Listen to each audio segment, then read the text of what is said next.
Embrace HIPMAT. Embrace its academic and professional reputation that has trained over 15,000 professionals in 10 years. Embrace HIPMAT's numerous professional programs from HND to BTech, BSc, and MBA in the schools of Business and Management Sciences, Engineering and Technology, and the School of Transport and Logistics. Embrace HIPMAT's professionalism, excellence, and consistency with solid mentorship from the University of Bamenda and the University of Biya. Embrace HIPMAT's skills, development, expertise, and career orientation via workshops and academic field trips. Be part of the HIPMAT family. Visit our Biya campus at Checkpoint Moliko and Douala campus at Carrefour Yoro, Jos, Bonamusale. Contact 683-70-1720. The Higher Institute of Business Management and Technology, the University Institute for Professionals.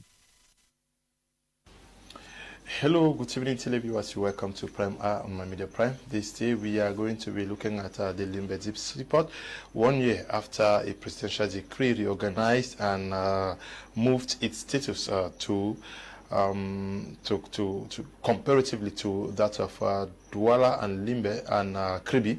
Many persons are asking why it's been difficult to appoint a board of directors and the management team for that Limbe Deep Seaport to effectively go operational. What is happening? Is it forgotten? Is it because it is located in the southwest region? Many newspapers have carried articles on that this week. We also are going to be talking about it this evening. But we also are going to be looking at the increase in the acquisition rates of passports in Cameroon. As from July the 1st, 2021, the price to acquire a Cameroonian passport is moving from 75,000 francs to 110,000. We look at the implications for the nation, especially the common man who is going to pay for that. And we are discussing this with our panelists who are in the house already. Apostle Limbe Valentine Ngwa is our consultant, seated already. Good evening and welcome. Good evening, Solio. Good evening, my co-panelists. Good evening, Cameroonians. Good evening, viewers of Prime Hour across the nations of the world. We are here again tonight by the grace of God to discuss heart-burning issues that concerns our nation, Cameroon. We thank the Lord Jesus for giving us life and the privilege to be here again today. Thank you. We also are in the company of Professor Mark Anthony. He is a Pan-Africanist. Good evening and welcome. Good evening, Leo, and to my fellow panelists and to the viewers of Prime R and my Media Prime. I want to believe that this is another opportunity for us to talk about the issues that are disturbing this nation, Cameroon, and as well as talk about how to move ahead and see how these problems could be solved in order to cause Cameroon to get to the fore. Okay, we are also in the company for the very first time on Prime Hour of Mr. Aka Alucius Tazi. He is a consultant in maritime affairs. Good evening and welcome. Good evening, Mr. Leo, and good evening to fellow viewers of Prime Hour. I was start by appreciating the House for giving me this opportunity to share in this very burning topic. Our wish is that at the end of this effort by this House, we will learn lessons that can put Cameroon on a fast track and get better the lives of young Cameroonians. Okay, we are also awaiting the arrival of Atatilaris, who should be blocked in traffic all the way from Biya, southwest regional capital. I'll start with you. However, a consultant, do you think something is not right somewhere with the Limbe Deep Seaport? Lots of joy in many persons. That was last year when the president of the Republic finally signed a decree, but 1 year down the road, things are moving at a very snail pace. Yes, Mr. Leo, something is not right with most of the things that have been accorded to former British Cameroon. I will not talk only about the seaport. Most of the offers to the former British territory, they are on paper. The deep seaport, which we know, according to statistics, that it's natural. We don't need to dig some meters beneath the sea to have a comfortable seaport in Limbe, but we find things going the opposite direction we instead dig in places to establish a seaport, which we have not launched till date. Meanwhile, Limbe's seaport has been a song for many years. It has been sung for so many years, and then finally the president came, gave his accord that the seaport will start going operational, but our greatest dismay is still on paper. We had Silicon Valley in Biya, which was coming up great in IT, information technology, but suddenly we found by the Digital University in San Malima. And it tells you that things are being hatched in the northwest and southwest, but they give birth in other regions of the country. We are here today to call the attention of Cameroonians and also to bring this head of state back to awareness that the proposal he made a year ago is still lingering, and we are yet to find a practical manifestation of that proposal or that accord. Equally, a reference hospital was accorded to northwest and southwest. We are yet to see the foundation. We are tired of getting announcements and documents concerning things that want to be established in the north and southwest. Meanwhile, those things are not being done. So we want to know actually why, for almost a year now, the deep seaport was announced. Every logistics needed to establish that seaport is in place. The human capacity, the material capacity, the availability of a comfortable environment to establish it is there. We are asking why a team has not been set up to carry out the establishment of this seaport, which we know is going to be of a very pivotal necessity to the business trading world in the northwest and the southwest, as far as Cameroon is concerned, and other nations of the world. I think the state authorities, the in charge of that particular project, should come up and tell us, because a lot of things are spoken in this nation and they die. Commissions are formed, they never accomplish anything. Dreams are presented, they are never executed. We are tired of getting information about things that are never done. We want clarity, we want specificity, we want direction, and we wish to know why that seaport has not been established till now. Also considering the fact that we are at a time where the whole nation is in total controversy.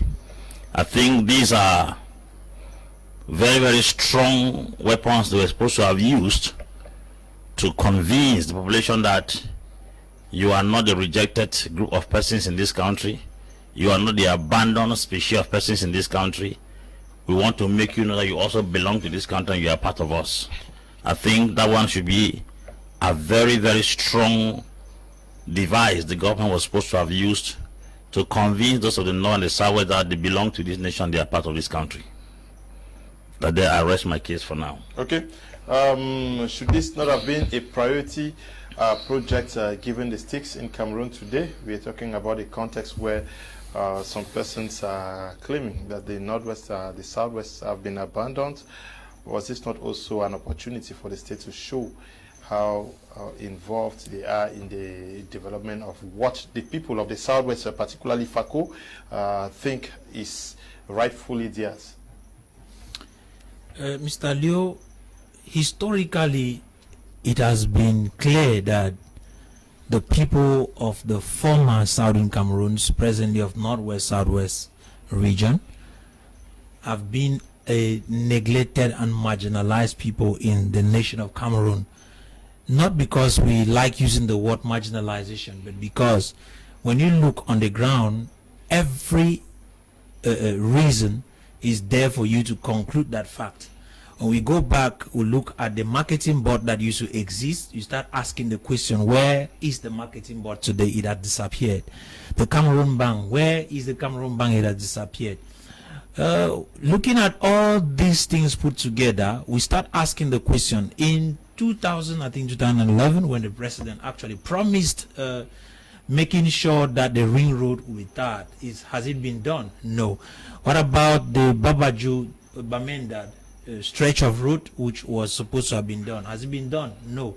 The money was rather taken to complete the Kribi deep seaport, And now, last year, the president came up and promised Cameroonians of the English divided Southwest and Northwest that he is going to make sure that this deep sea port is actually established in the Southwest region. And considering the fact that we are in the midst of a crisis that has been lingering for 4 good years today, taking lives simply because the people feel marginalized, I think it would have been a beautiful solution, might be a strategy to attract the attention of the people that something is happening, to actually deter them from looking at the horrors that are happening in their environment.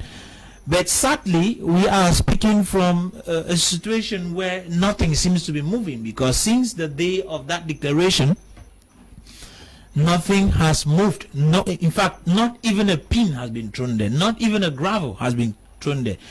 Not to talk of appointing any port authority who can actually take total control of the place and make sure something is done. Nothing has been done to see that that promise is realized. And so Cameroonians are asking the question, and I always say Cameroonians of the Northwest and Southwest are asking this question: is it like for real we are not part of the country? Because every reason should cause the people to feel like they are not. You see, when you want to travel to Bamenda today, you ask the question, are you part of Cameroon? Because the road leading to Bamenda has been cut. We have a deep sea port in Kribi, which naturally is deep, which is supposed to be the best seaport in Cameroon, which has been completely neglected and abandoned. You're talking about Limbe or Kribi? I'm talking of Limbe. Okay. The Limbe seaport is supposed to be the best seaport in Cameroon. Why?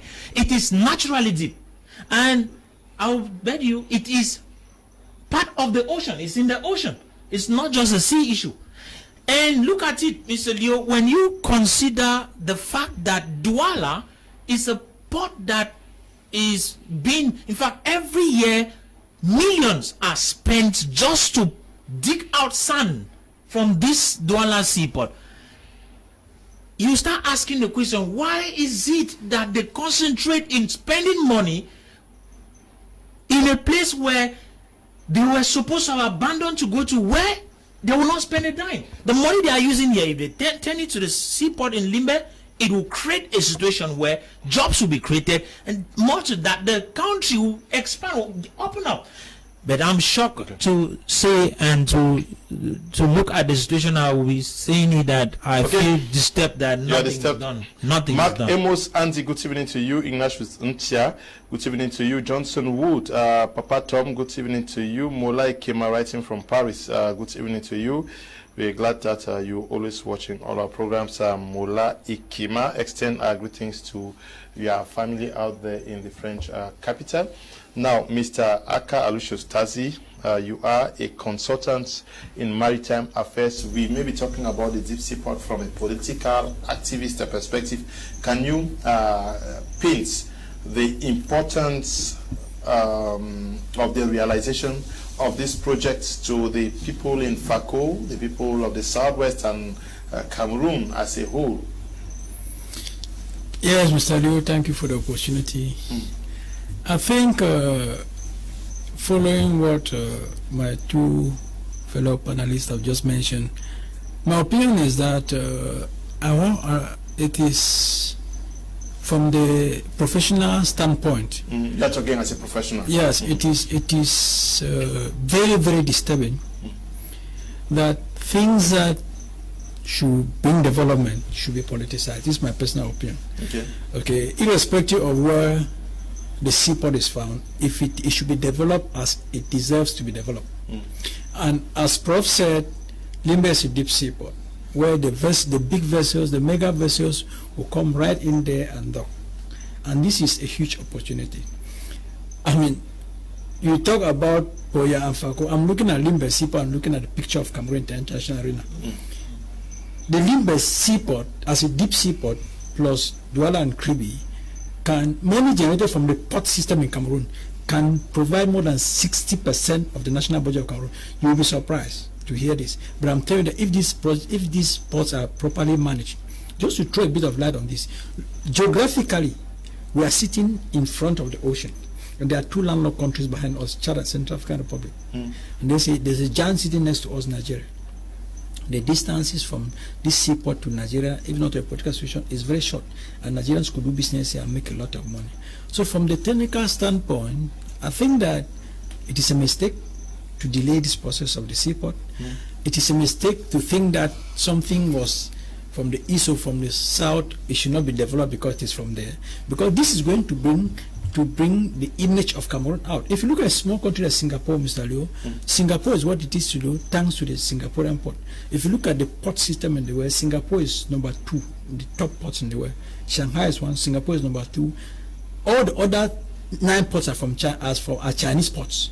Of course, if you look at the size of Singapore and look at the size of China, then the 11th position, that's when the first European port, Rotterdam, comes in. Then Antwerp comes in number 12. Okay. The United States come in number 17. What I'm saying here is that you can see what the port industry... Not necessarily because it is in the US, but wherever it is, it's well developed. Yeah. It's well developed. This is what I'm saying. I mean, you'll be surprised to know that... And Cameroon has 4 times the potential to develop and make money than Singapore. Singapore is surrounded by neighbors that have access to the sea. Virtually, Cameroon should be the port that is providing goods for Central African Republic and Chad. Until recently, I learned that they moved out. It's a different issue. And Nigeria alone, how do ports make money? Ports make money basically from international trade. And they make the more volume, the more money they make. Secondly, from vessel facilities. Okay, so you see that the idea is that people think that ports make money from custom duties. No, custom duties scare away the customers and kill the ports, and that's what's happening in Cameroon. I don't know why, because my suspicion is that maybe those managing the ports in Cameroon are not professionals. Because for you to say that somebody imports a container of what is called used goods from Eurobrocan and pays 6-7 million is too much. And what is happening is that you are sending them away. You could bring down that price to about 1.5-2 million maximum. The person importing those containers import more. You make money when you have a very huge volume coming to the port. Or people from other nations who import using our ports. Yes. When you have very large volume of trade, you make a lot of money in the port system. That's why, as of 2000, the busiest port in the world was Hong Kong. It was a duty-free port then. Okay. It was duty-free in 2000, but it was the best port in the best port in the world. And it made more money. They make a lot of money. So the idea is, we think that when something comes around, that my opinion is that it should not be politicized. Develop it the way nature has placed it, and this port system in Cameroon, I'm telling you, Mr. Leo, can project Cameroon. The United States begged to trade with Singapore, whether blame me or not.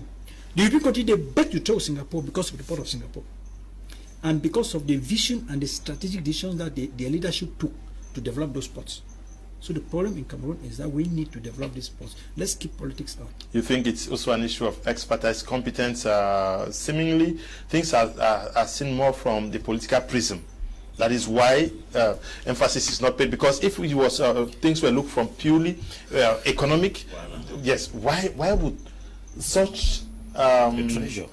Why would such a treasure, an important piece, because many nations, a nation like Chad will be looking out for an opportunity to have this. Central African Republic will be looking for an opportunity, and many other countries. Of course. Why neglect this? Mr. Leo, like I said earlier, what has killed Cameroon is greed. Greed is killing this nation slowly.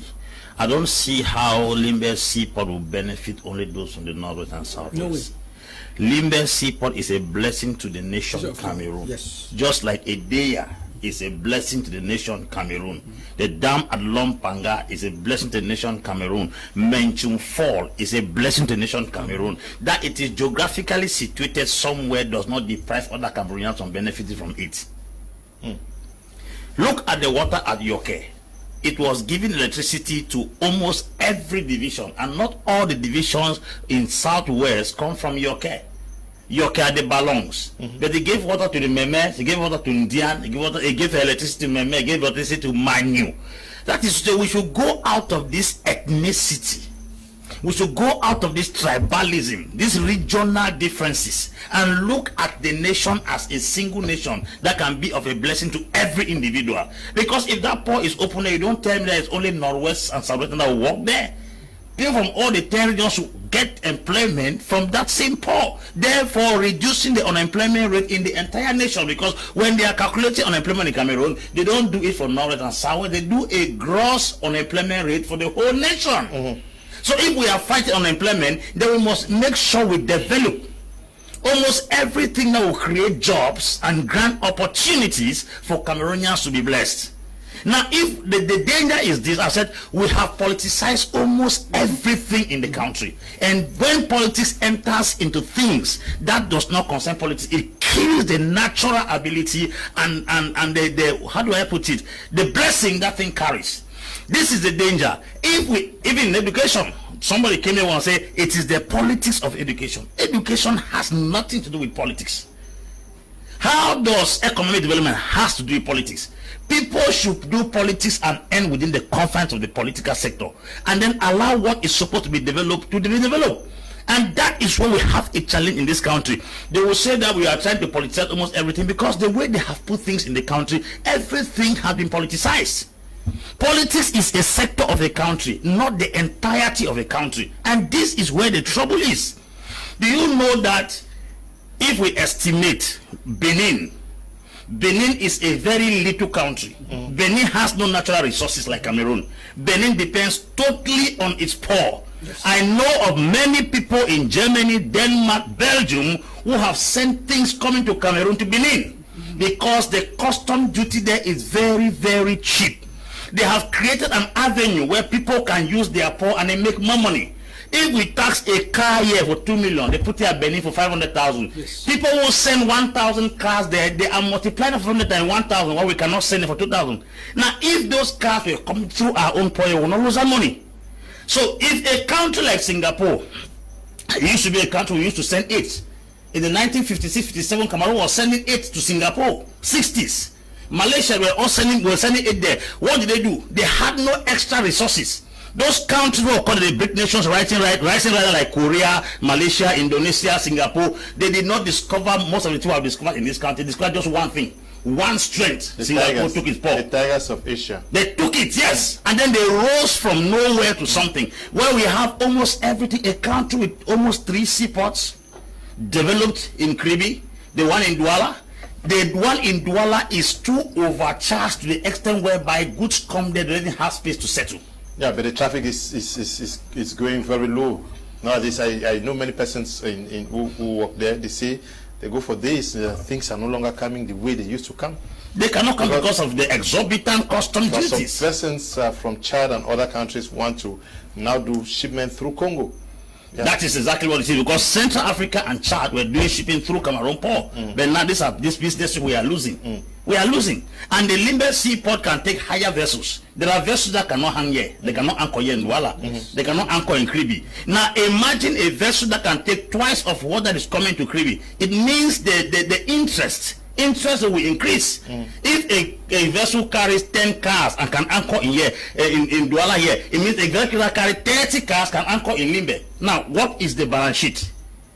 What is the balance sheet? So when I told somebody that when we bring politics in things that doesn't need politics, we have injected the reality of that thing with poison.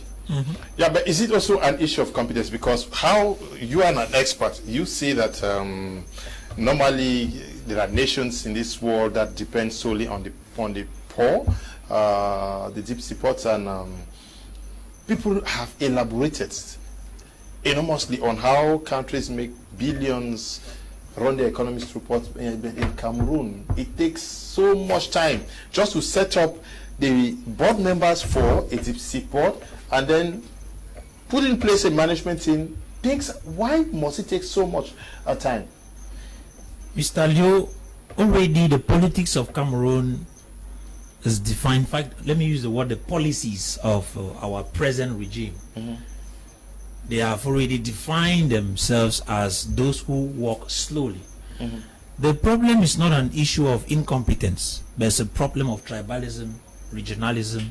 In fact, those who are appointed into positions of leadership in Cameroon to manage any issue, administrative positions, are appointed for political reasons.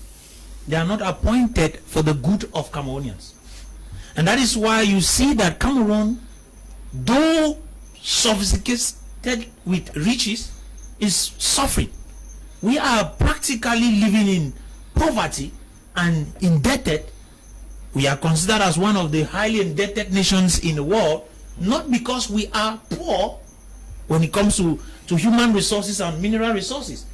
We are poor because we have poor leadership. We have individuals who think of themselves, they think of their family, they think of their regions. And when they give them the opportunity to sit in places to lead, they don't think on how Cameroon can advance. They think on how they can advance and their families. And so we end up with a situation where the nation starts dying and is gradually dying every day. When you look at the sum of things, you conclude with me that it is not only an issue of the deep sea port in Kribi. It is practically almost everything. Look at all the dams that they came up with for years. How many of those dams have been inaugurated? We are talking of dams that would have changed the situation of Cameroon. I will tell you, energy is one of the things that can change the economy of a nation. But if you look at it, we have dams that had been completed and other Limbe Stadium. Just imagine that we have projects that are standing. Money had gone inside, disappeared. Take the route that is leading out of Douala towards the east wing of the town towards Japoma. How long has it been? Yes. Abandoned. Those are the things, Mr. Leo. It is not because we do not have competent person. It is simply because we have the wrong persons actually been appointed. But is it not also because of the over bureaucratic nature of things? Everything will need to come from centralized system of leadership and bottleneck leadership system that have been established in Cameroon, which is one of our greatest problems. Like you said, bureaucratic. It is not just, if it was just bureaucratic, it would have been good. It is nepotism bundled in a system of decentralization that has actually collapsed the nation, which is further cracking the nation into pieces. Until something is done, we might end up with parts, not the whole of Cameroon. Yeah, Mr. Aloysius, you are the expert. How would the realization of this port change the face of Limbe? Before I come to that, Mr. Liu, I wish you touch on what Apostle and Prof said. And you touched something very, very important in my opinion. The issue of professionalism. Competence. That's a better word. I like that. Competence without correction.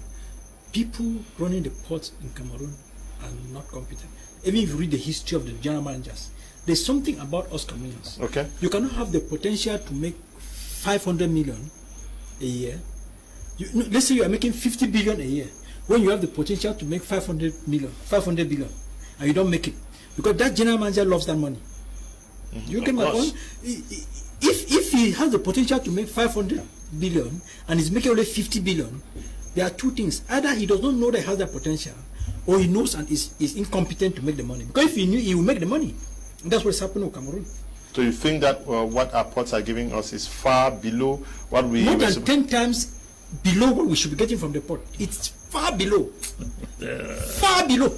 I'm telling you that Cameroon should be producing 4 times. Briefly, Cameroon is the port producing goods, supplying Cameroon, supplying Central African Republic, supplying Chad. And the volume of trade that Nigeria has, if this stretch, Douala, Ekok is developed, the volume of trade going to Nigeria could be equal to what will go to Cameroon, Chad, and Central African Republic combined. Alone, believe me. In the south of Africa, Mozambique, Lesotho, if you see distances that goods move from those ports and cover, it's about 4 times the distance from Douala to Ekok.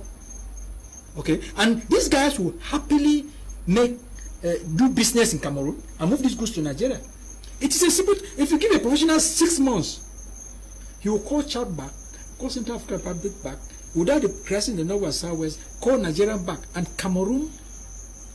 The Cameroon port system will generate money that you will not believe. Let me talk about competence. Let me just mention one thing. You know about Shantianaba.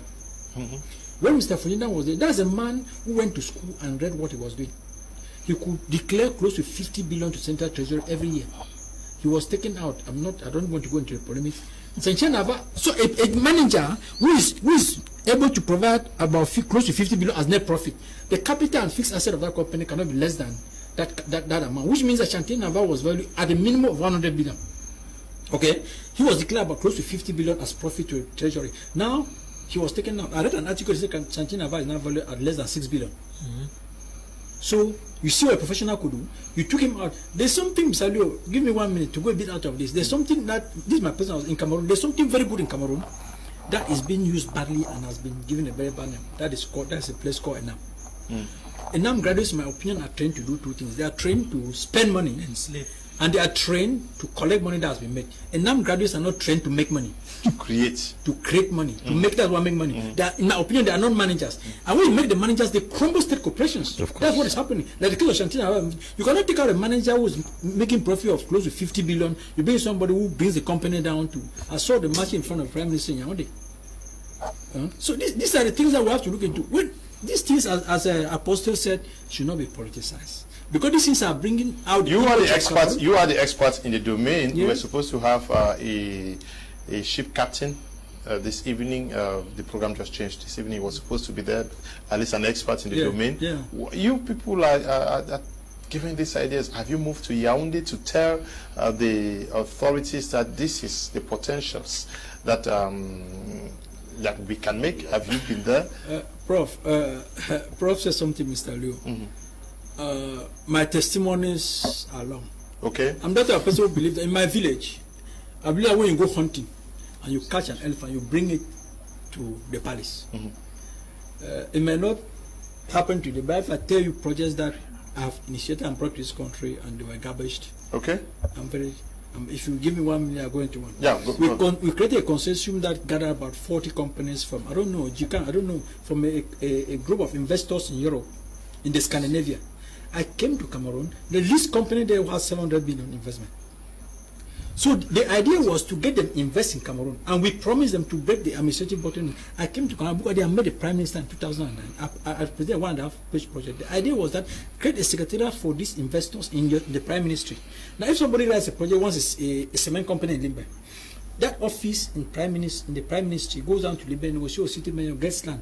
The person sends the money, you pay, establish, and do the construction. So you could be that company. Why from Florida anywhere in the world? Because of, so that office in the Prime Minister was supposed to intervene for the administrative bottlenecks and then break that down. Facilitate, yeah.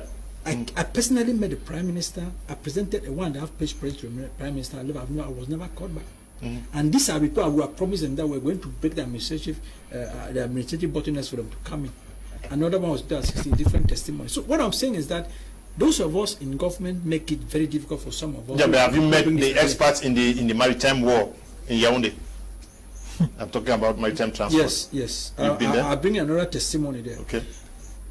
There's this convention, the Standards of Training, Education and Worshiping, SCCW, which can only sign up to 30 years. Cameroon has never sent its compliance. As we are talking now, Cameroon is on the IMO blacklist for seafarers. Cameroonian government does not have the right to authorize any school in Cameroon to train seafarers because they're on the IMO blacklist. I came to Cameroon. Before I came to Cameroon, I spoke to a representative in IMO. I got all the information.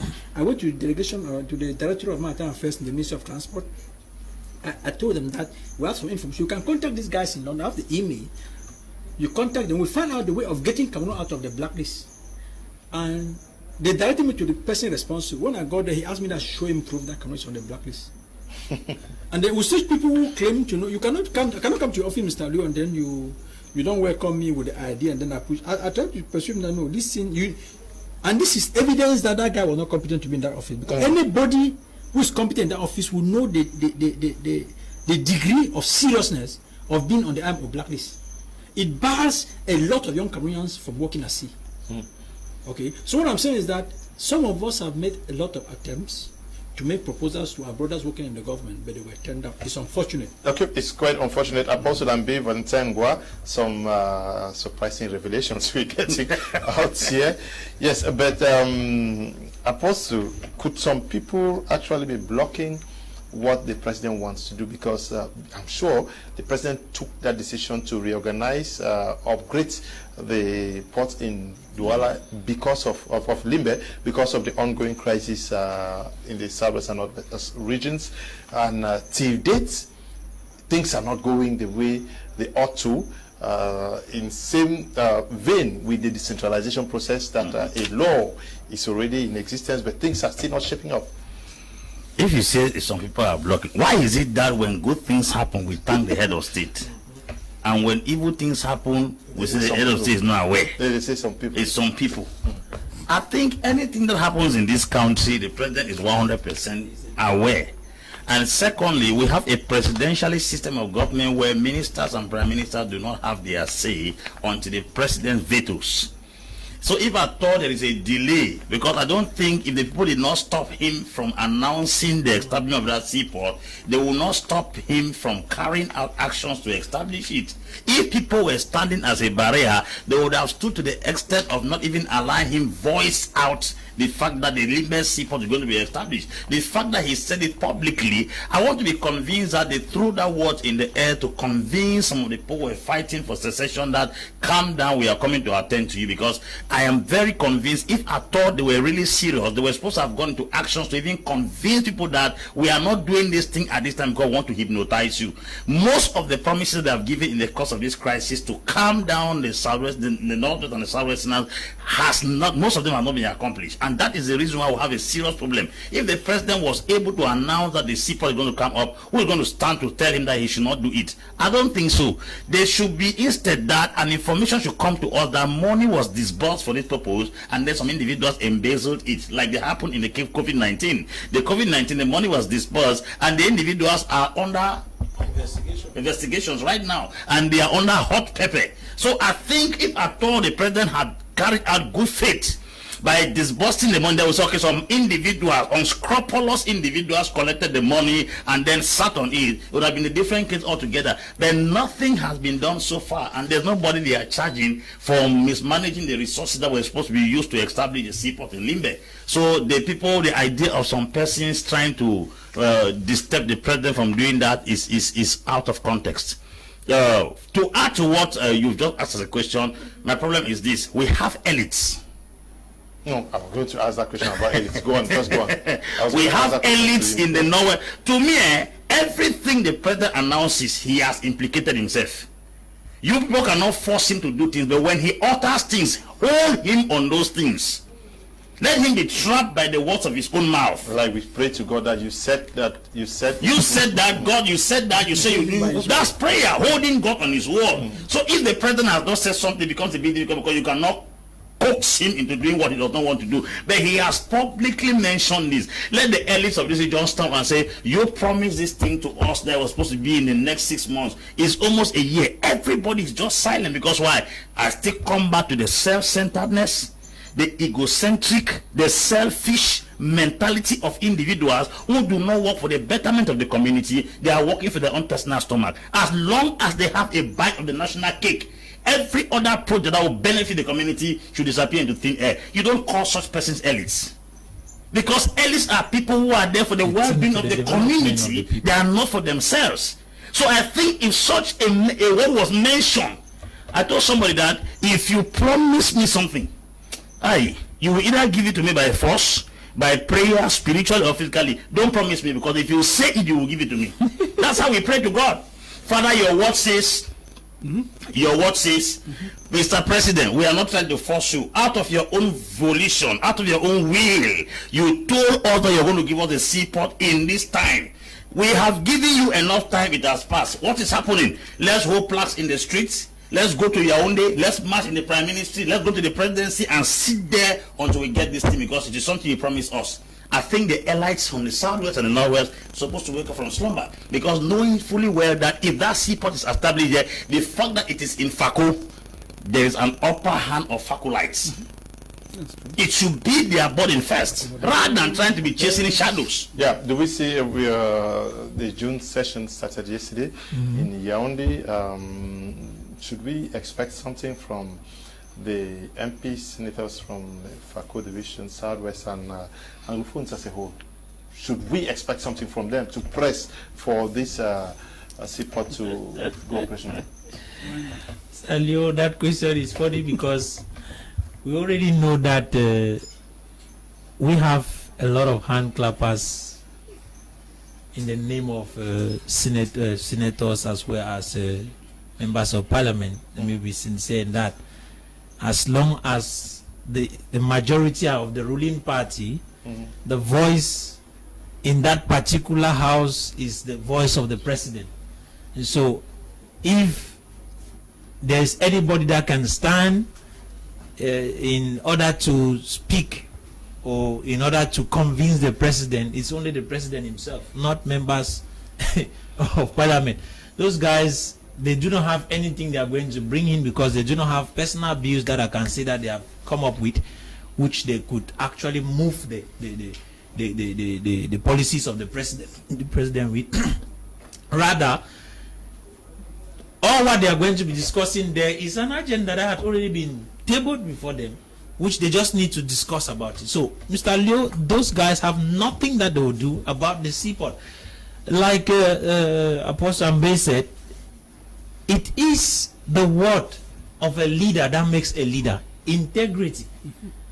When you want to know a leader, you know a leader based on what he said.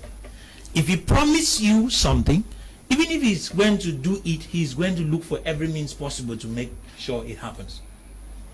It does not matter how long it takes. He'll better come out and tell you, things are difficult, but look, I'm going to make sure I do it.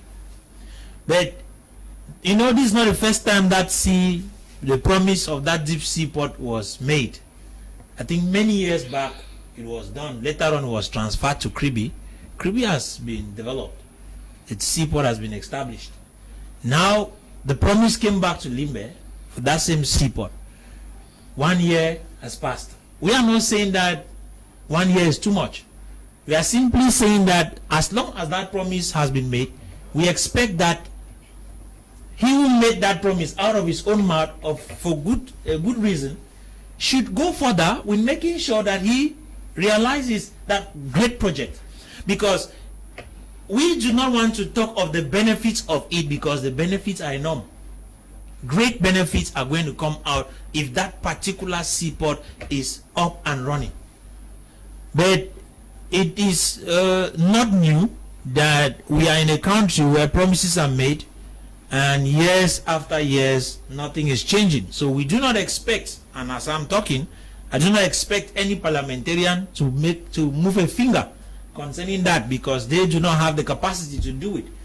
We are having a presidentialist nation, like Apostle Ambe pointed out. It is not, you know, at times we get to say some people do not want that things should happen well. Some people do not want to fulfill the promise of the president. Some people don't want the policies of the president to be fulfilled. No, but I don't think so. Reason being that the president as an individual is the one ruling this country. So he, as long as he's the leader, anything that happens in Cameroon, whether it's good or bad, should be attributed to him. He is the cause of the good and the bad. And so he should be held for that, not other individuals. So if ministers are the cause of some mishaps, then the president should also be the cause of those mishaps because he's the same person who particularly appointed them. Nobody forced him to do that. He did that out of his own reasons. And if those guys are there, certainly he counted them competent enough to do it. But if he sees that they are incompetent, a right leader will make sure he replaces those who are unfruitful and replace them with fruitful individuals and competent individuals.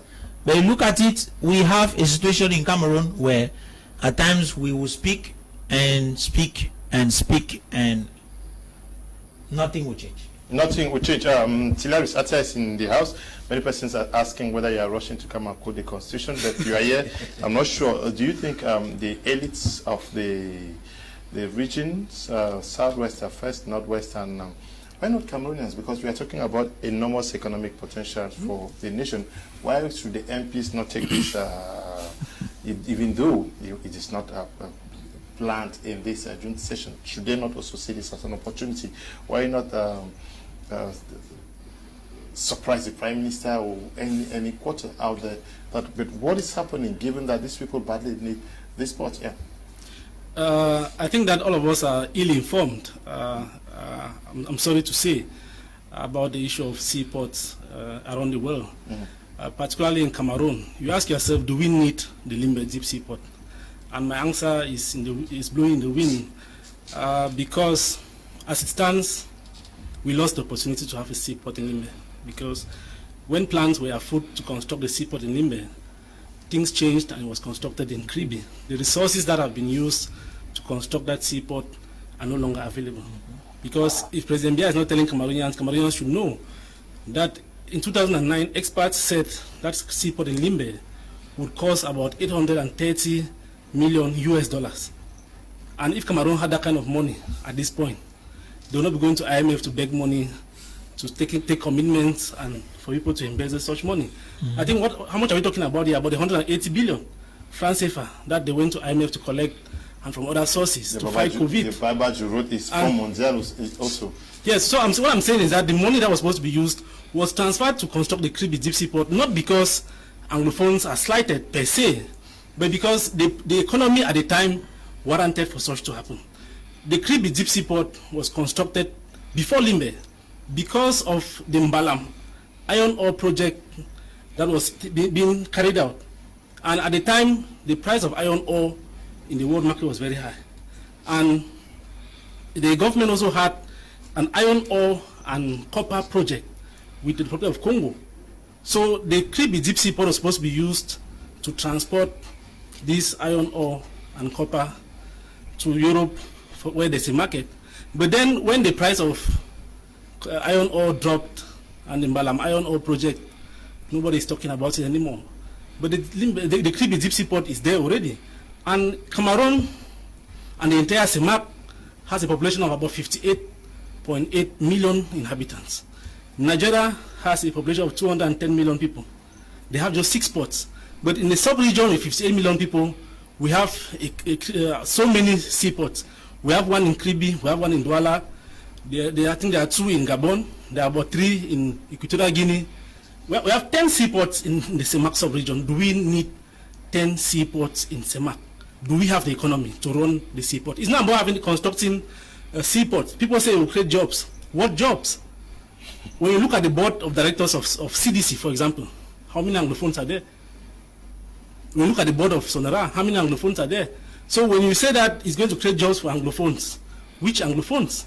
When you look at the president, Sonara is in Limbe, CDC is in Limbe, but the boards of directors are dominated by people from elsewhere.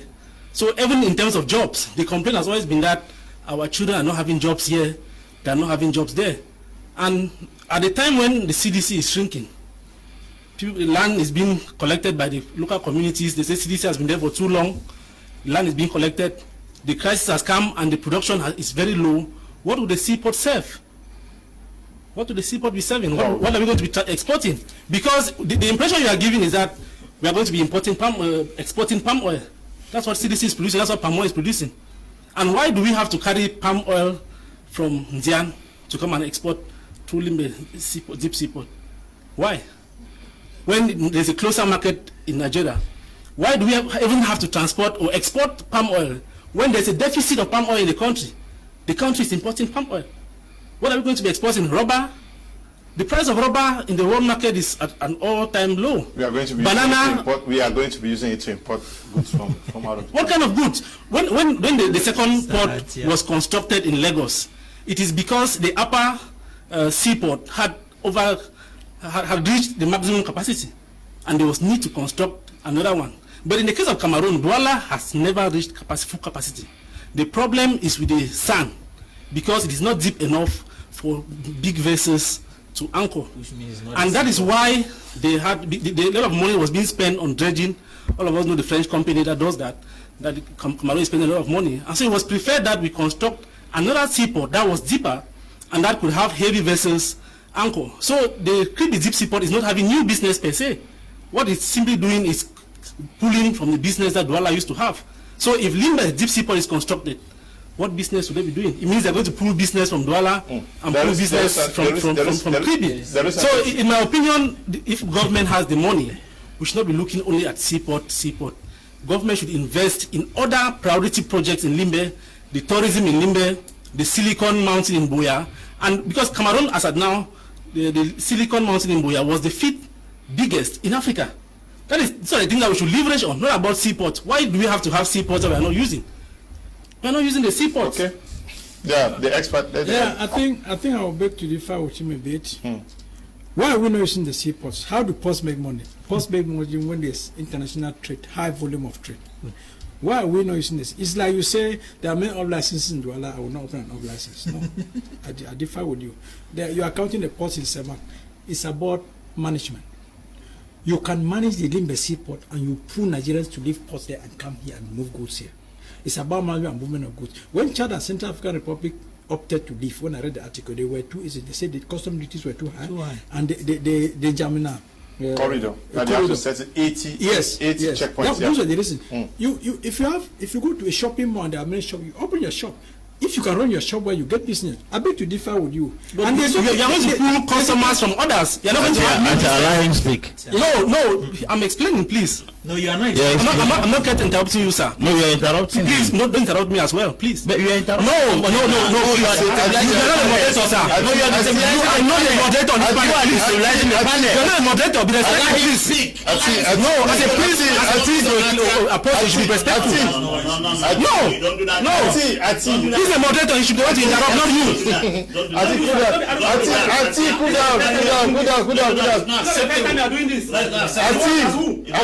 Can we take, please, Mr. Aloysius, please.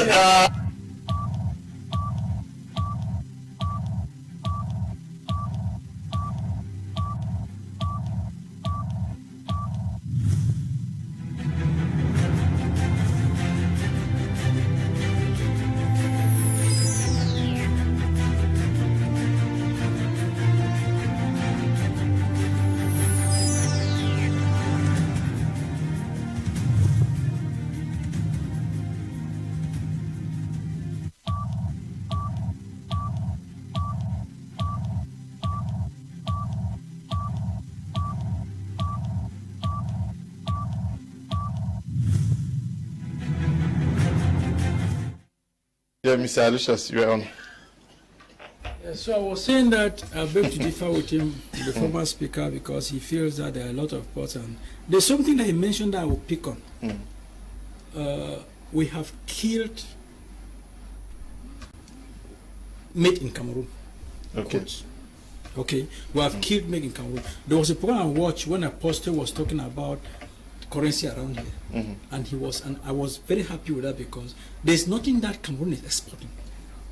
Okay, and that is a problem. That is where he has a point to a certain degree because there's not much that we export. We virtually import everything that comes in here, even toothpaste and toothpick. But then, even that, my opinion is that if you ask me, I will say you go ahead and develop the Limbe seaport, get the competencies to sit in there, pull back the trade from Chad and Central African Republic, and then if the war in the North and Southwest comes to an end, you could still put a lot of Nigerians to ship things. If you go to South Africa, as I said, Mozambique, Lesotho, and South Africa, you see the distances they cover to move goods. Okay, so I differ with him that I think he's looking at it from the economic point. Okay, there was a budget to construct one seaport, and they send it to Kribi, so we don't have money. Let's assume a hypothetical situation where we say Cameroon has the money to develop the port. Should Cameroon develop the Limbe deep seaport? I would say yes. I would say yes. Develop it, but don't make it a port that I read an article of a Chinese-funded project of an airport where nobody uses it in Asia. A very well considered, but nobody is using the airport. Let it not be like that. Develop it and put the competencies there to create the market. Because ports make money from the volume of trade, period. That's the main source of income. Which means that if we are intending to get the Limbe deep seaport fully operational and optimal, which we must weigh what happens in Nigeria and possibly Benin so that we can pull traffic from this other part, so that because according to Atia, Limbe will be competing with Douala and Kribi, but rather we should be looking at the huge volumes that are going to Benin and maybe Lagos. He just mentioned 6 ports in Nigeria, right? I would like to tell him that a lot of cars that enter Nigeria pass through Benin. Why are they not passing through the 6 ports in Nigeria? Look, these guys, business guys, they go to where the incentives for them to ship. That was saying that if you get a guy, somebody who is competent and knows how to generate money using ports to the port of Douala, you can generate a volume of trade. A lot of I went to Lagos, I saw this car dealer, a lot of cars that are driven in Lagos come from Benin. A lot of them. But the Nigerian ports are there. So once they realize that I can move to this place and get goods to Limbe, yes, and get goods cheaper, and then transport them cheaper. Like I was thinking already how we could get Central African Republic and Chad back. I was like, okay, simply this is what you do. No, some of them are still there. It's not everybody. Yeah, I know that, but they are planning to move. That's something. Is like, it's like I'm dealing with you, Mr. Liu, and then I allow you to go and I'm your cook, okay? I allow you to go and taste food cooked by Prof, and then the Prof food is cheaper. Sweet. You are gradually going to stop coming to my restaurant. True. That's it. Okay. So China said they may be there. But when I read that article, I was very disappointed. I seem to me nothing. They prefer to go through Congo now. Yes. No. South Sudan and Benin. Okay. South Sudan and Benin. So it is not good. They may still, because China already invested a lot. They have a warehouse down here, so they cannot live in one day. But with time, they are going to live. They will outsource that warehouse and live. When they do it for some time, okay, from Jamena to Douala and Jamena Bangui, they'll calculate what the traders are calculating what they're spending, and they are putting the statistics of what they are spending here. When they come out with a clear statistics, they say no, it is worth it to leave Cameroon. So the first thing we need to do is to bring those 2 guys back, open the corridor for Nigerians to also come in, and we'll make a lot of money from the port. Okay, that's my opinion. The issue now is the appointment of board members, board of directors, and top management. Could we also be in a scenario where people are struggling to position themselves, and in that, like we are talking about the cabinet reshufflement, where persons are fighting to feature in it, and in this process is the population that is also waiting? Would that be a scenario in Yaoundé? Do you really think by fighting will give you the opportunity to be appointed? I don't know. You have to press. Maybe you want the Secretary General at the presidency to influence power to put your name. Others are going to see the Prime Minister, and maybe those guys with Rezo. Maybe that is what is happening. No, to be sincere, Mr. Liu, I don't think fighting for position in this Cameroon can be successful by your effort. Okay. Because the individuals who are the ones to appoint people in respective offices already know who they want. Sometimes you may desire, most of the things we desire in Cameroon we don't get because we don't have privileged persons in positions that can give us the opportunity to have. How do you explain that they will write a concours like ENAM? Almost 3/4 of the persons came from the same village. Are you telling me that other persons did not lobby to go to ENAM? It's to tell you that whoever is occupying the place of responsibility determines who comes into office. And the worst of it is that we do not have competent people in offices. We have tribal people in offices. Yes, you got it. You are not coming into an office because you can do the job. No. You are being put in an office because the person who is appointing comes from your tribe. And that's the reason why we said they have politicized almost everything in the country, to the extent whereby even if those spots are created, the people that will be sent there will never even have the competence. How do you explain that a place like Kameko, they are sending somebody from Enam to head Kameko? The only person who headed Kameko and gave Kameko the best was a businessman who learned management. Who also went to prison. Who went to prison because he was set up. Yes. Fodina went to Furabi University in Sierra Leone and did maritime engineering and came back to Cameroon here. That is where he studied. Furabi in Sierra Leone. He came back to Cameroon here with that skill and took that something about which was nothing. That was competence. And when he managed it and it became the so almighty Santinava, and was able to pull traffic from across the world. From across the world. Now, is that the only base in Cameroon? That's not the only base. There are many places in Africa here. They do maintenance in Nigeria. They do maintenance in Pongwa, the Congo. They do maintenance in Douala here. But he was able to go out to the country and negotiate businesses and bring to Cameroon here. It doesn't matter where the port is. Since the port was open in Kribi, who are the experts who have gone out to negotiate business there? If they put a competent person, if they open a port in Benchum, They used to say everything rises and falls on leadership. They no see mention now. No, I'm just giving an example now. It's an analogy I'm giving.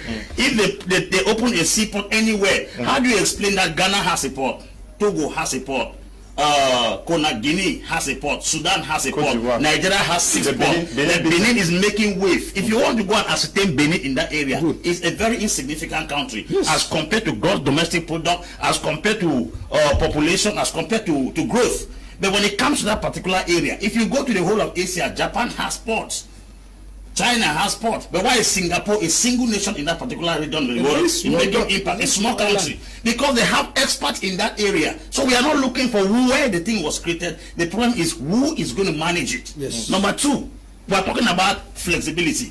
Limbe does not need to be docked for higher vessels to settle there. If at all a vessel that carries 50 cars can come to Limbe, and a vessel that carries 10 cars can come to Douala, it shows that the number of cars will equally increase the custom duty. Volume of cars. It is better I carry 50 cars for 500,000 than to carry 10 cars for 2 million. That's what we are talking here. So Limbe has the advantage that Douala doesn't have.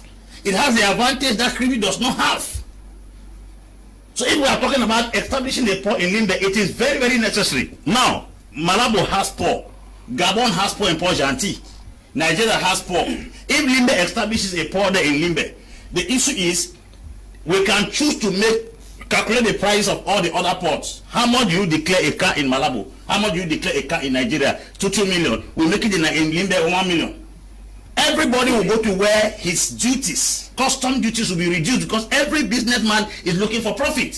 So the problem is not establishing the port. The problem is certain men who have the technique in managing the business. To carry that. When Michel Fosso was running Cameco, we're having 2 flights leaving Gabon every evening to France. Every evening, I flew to Libreville in Lomba Airport. I sat there and somebody gave me analysis of Cameco. Cameroon Airlines, when Ibitu was running it, we had 2 Boeing Airbus 300 that was leaving from Libreville to France every evening. The whole port, Air France came there, you could not get through because why? We had somebody at the helm of power who was a manager, Businessman. not a civil servant trained from Enam. Yes. Now the person that put now is a captain. What has a military man got to do with management? Flying a jet does not mean you manage an institution. We need an entrepreneur to drive something from zero to a hero. Not taking people who have come because we are from the same tribe. The last person that lived there was from Enam. Administrators are trained in Enam, not businessmen. And that's why you have a problem. So no matter what, let me ask a question. There are many persons who have opened up license in this Douala, and the up license collapsed. Others have opened up license from nowhere and it rose to higher height. J4B is a typical example. Good. Okay, I have an approach to education I'm coming up with. In few years to come, there are many schools existing that I'm very convinced my school will beat all schools in this Douala. That's what I'm telling you. So when we talk about, we cannot be afraid to establish a business because somebody has established it. Lastly, to say this, if the budget that was fixed to open Limbe Seaport was transferred to Kribi, I am very sure that if at all they were to take loans as they are taking loans, because that is business. Every successful businessman is a loan taker. That is to tell you that what? The bank is a meeting point between the poor and the rich. The poor man has no vision, he comes to save. The rich man has a vision bigger than his money, he comes to borrow. So you see 2 people are meeting at the same spot. Somebody's vision, if Kamara had a better vision, they will not borrow money for COVID-19 because it doesn't exist. They will borrow money to establish a seaport. Who has COVID-19 employed? Who?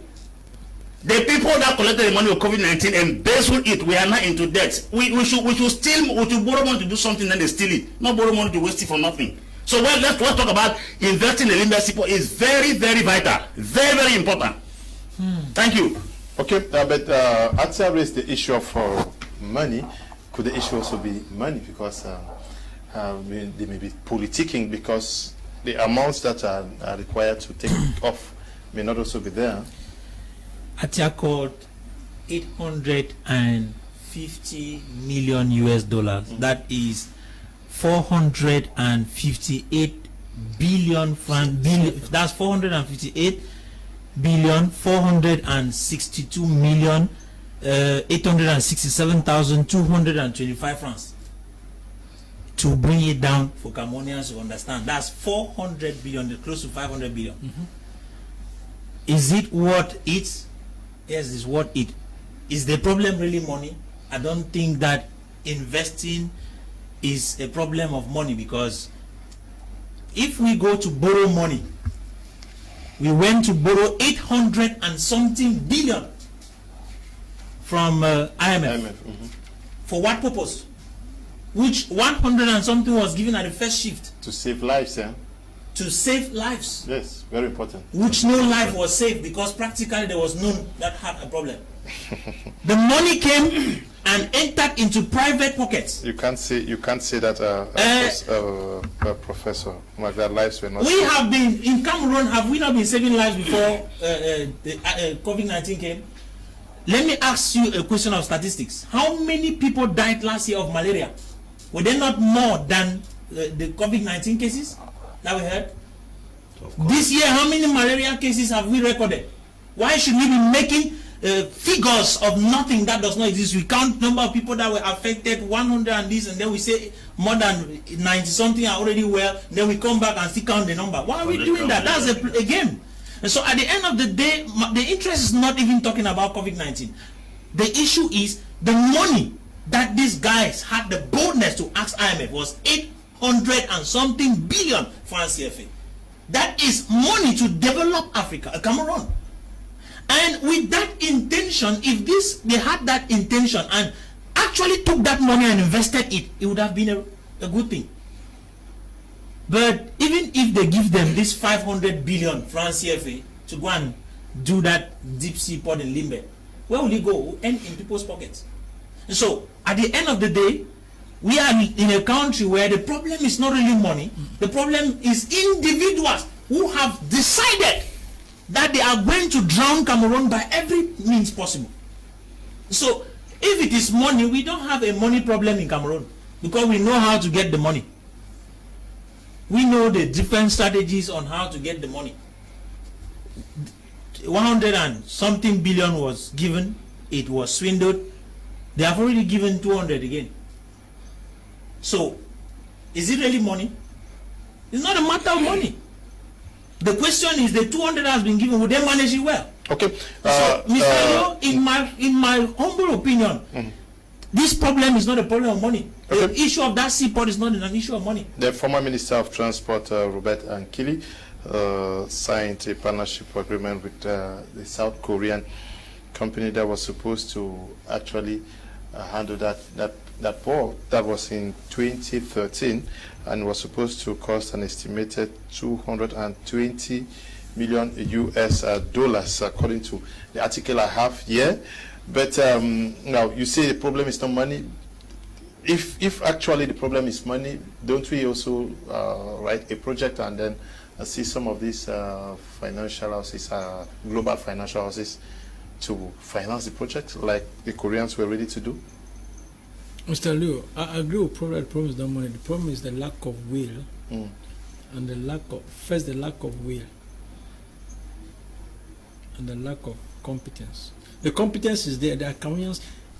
A bit an aside, Cameroonians are one of the most intelligent set of people I've ever seen. I've moved around the whole world. Cameroonians are very level-headed people.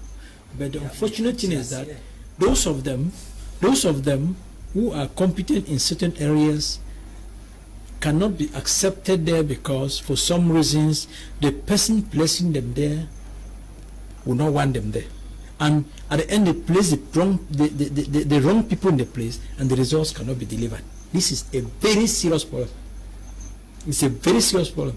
Then the will too. I don't think that any project cannot be run in Cameroon, because I completely disagree that we lack money to run projects. I think we lack the will first, and the competence, placing the right people in the right place to do it. That's my opinion. That's your opinion. Atiat Silaris, if I get back to you, many persons are worried. We've seen most of the papers are carrying the story. Why is it not taking off? What is delaying? You say it's maybe the amount that was allocated for it has been moved down to Kribi.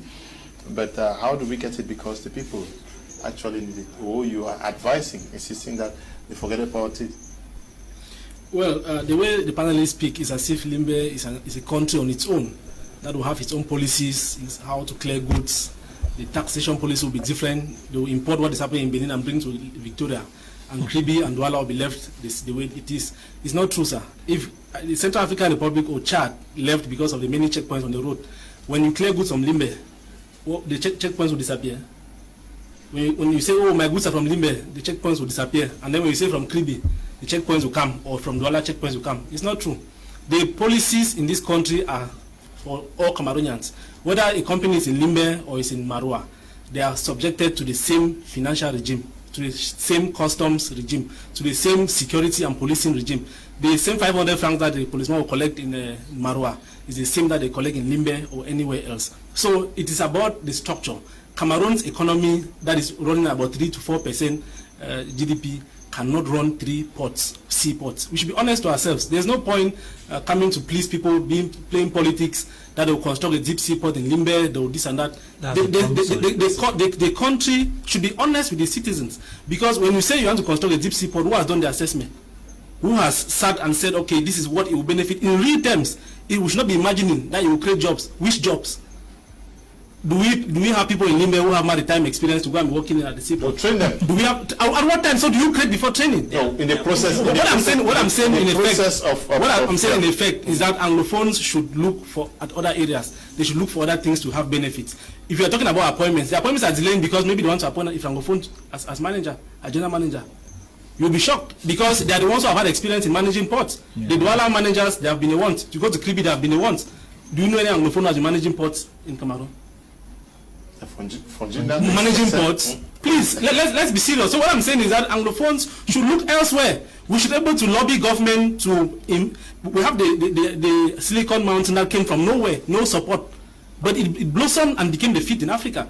Government should send funding and fund those projects. What are we going to be exporting if we have a seaport? We have nothing. We cannot be exporting palm oil when we need it. We cannot be importing oranges when Nigeria has a market that needs oranges. We are not investing in oranges. We have Nigeria that needs cassava. We are not investing in cassava. So companies like the CDC, if government has that 414 billion francs CFA or thereabout, they should give that money to PAMO, to CDC, to Soeda, to Medeno. They should cultivate rice. We should not be importing rice. We should not be importing everything in this country. We should not be importing oranges. Nigeria needs oranges. They need water. There's no water in Nigeria. We have a mountain in Biya that produces good spring water that Nigeria needs. Why can government not harness that water and sell and make money? A port will not help us. Another port, a third port, will not help us because it's going to work under the same conditions like Kribi and Douala. Just to know that if things change, it will change for everybody. Just to know that Kribi is not functioning 100% because it is yet to be completed.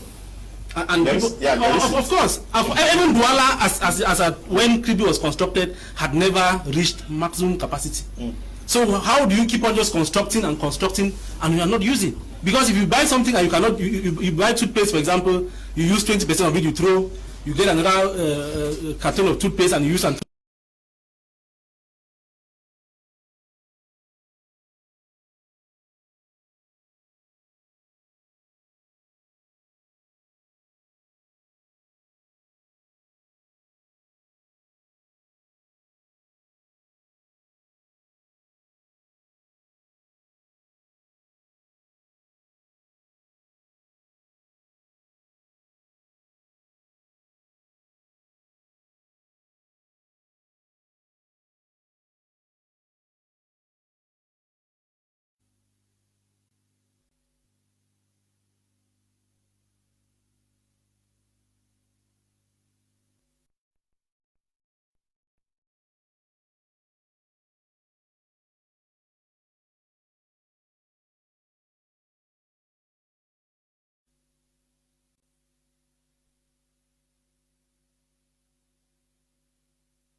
Welcome back. We're sorry for that technical hitch. We are going to continue our discussion, wrapping up on the reasons why the Limbe deep sea port is not yet operational. Why is it delaying? Now you were talking. I was talking. Okay. I had the floor. Okay, you were talking. Yes. Okay. And I said that the Limbe deep sea port should be shelved for now, because Cameroon's economy is very weak to manage 3 ports, and that when things will change, if they remove the controls and everything, it will be removed for every part in Cameroon. The customs and exorbitant fees will be removed everywhere, and so Kribi and Douala will have business. If Limbe is constructed, it's going to fight business with these 2 ports. And I think that Limbe is strategically located. We have oil fields off the coast of Limbe in the Indian area, and I think Cameroon has never explored up to 20% of the oil we have. And I think that Limbe needs a specialized seaport, not ordinary ports like what we have in Douala and Kribi. So government should take its time and put in place a structure that is technologically advanced to manage the oil wells that we have in the country. And for now, on a functional basis, if government says they want to create jobs through seaports, they should pump money into the Tico, Bota, and Idinao ports and upgrade them, increase their terminals, so that they can handle bigger vessels, while planning and preparing money to construct something that is befitting, something that can last. Because the tendency is for government to rush and start a project that they will never complete. You remember when we had the reunification celebrations in Biya, government said they wanted to construct a reunification hotel. Where is the hotel today? Caterpillars went there, they bulldozed land, they said there were billions to construct a hotel. I advised on one of their programs that government does not need to construct another hotel. They should take the money and pump into Parliamentarian Flats and Mountain Hotel. All of us see the beauty that Mountain Hotel and Parliamentarian Flat hotels have today. And all of us know where that project they wanted to do is. Even the open amphitheater at Bongo Square, that government pumped money to construct. All of us know the state at which the project is. Although it is in use, I'm not sure it has ever been completed. So we should not start and rush something because they want to please Anglophones. Yesterday they said they will give special status. I'm not sure it is functional. The regions are there, they are not functional per se. They have not solved the problems that Cameroonians expected. Government should take its time, put in place development councils in all of the regions, a think tank that can say, look at Cameroon, look at the Southwest. What we need is to put a good company, maybe in Manu, to benefit from the Enugu, the road that goes to Calabar, from Manfi. You plant oranges, for example, or you produce a water factory, and you export to Nigeria, because Nigeria has a market for those things. You put the business in a strategic way. Cameroon, in the Northwest region, there's a huge border with Nigeria. You look at what Nigeria lacks that Cameroon can produce, and you sell to them. We should not be looking at selling plank, selling bananas. That banana, we need bananas in Cameroon. We can produce biscuits. We eat biscuits that are produced with bananas. We eat biscuits that are produced with flour and other things. And we should produce cassava and export. I don't see why CDC should be producing rubber when Cameroonians need food. We are hungry. The problems in Cameroon is because of hunger. We should first of all solve the hunger problems before we start thinking of exporting and constructing big things that we may never use. Okay, that we may never use. We have 30 more minutes. I don't know whether we should. One last word on this. What should we be expecting from government? They have said it. They must deliver. Apostle. Yes, the government should keep to their word. I think the integrity of a leader is the accomplishment of his words. When you start saying things that you don't do, you discredit yourself before your followers. And as a leader of this country, he rose up. Nobody pumped or pressured him to stand and declare that the Limbe's deep sea port will be constructed. He said it. I think if it's a mistake he made, then he should go ahead to defend himself, because, or he apologizes to the people that he has made a mistake, not that he will say something and then tomorrow hang them. When such acts are carried by a head of state or a leader, it discredits his credibility for of his own followers. So I think he should do something. If he doesn't want to construct the seaport again, or it was a slip of the tongue, he should come and repent to us that he made a mistake. That is what I think for now. Okay. Yes. Well, I take that position myself, because if we have to look at issues on the ground, I might want to buy the position of Atia that particularly talking right now, we have hot situations which we are going through that needs to be dealt with. We have a road which, it is funny how we have a stretch of road that links two regions in Cameroon that is practically inaccessible. And we are talking of national roads. The road between the west and the northwest, Babaju, Bamenda. That road is a pain to Cameroonians of northwest region. That should be a focus at this moment. I think money should be invested to make sure that road moves. They should construct that road. So, talking about the seaport, it is something that all of us want. That we want development. If it can come, it will be good.